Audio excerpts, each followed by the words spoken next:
A poco meno di 20 giorni dalle elezioni amministrative che coinvolgeranno 8 comuni della provincia di Agrigento, arriva oggi un intervento netto dell'arcivescovo Alessandro Damiano e di Don Mario Sorce, direttore dell'Ufficio Pastorale Sociale del Lavoro, che accendono i riflettori su un clima politico giudicato confuso e distante dai cittadini.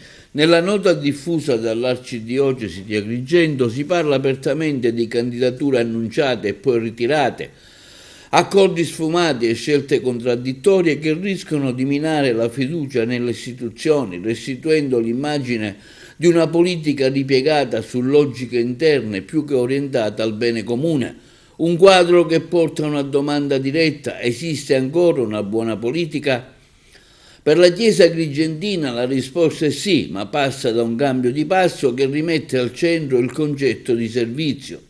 Nella riflessione emerge anche un dato significativo: quando un'amministrazione funziona, il consenso arriva, come dimostrano le rilevazioni nazionali che vedono molti sindaci superare il 60% del gradimento, ma, sottolineano Damiano e Sorce, il vero giudizio resta sempre quello dei cittadini, chiamati a scegliere con libertà e responsabilità. L'invito è chiaro: evitare condizionamenti, logiche familistiche, appartenenze di comodo, valutando invece i fatti, la coerenza e l'impatto reale dell'azione politica sulla vita delle persone.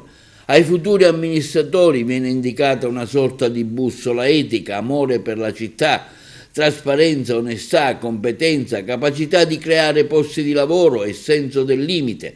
Ma il messaggio più forte è rivolto agli elettori: il potere decisivo resta nelle loro mani attraverso un voto libero e consapevole che può aprire una nuova stagione della buona politica, un passaggio che segna anche simbolicamente l'inizio della fase decisiva della campagna elettorale, con liste presentate e candidati ormai ufficiali. Adesso, concludono Damiano e Sorce, la parola passa ai cittadini.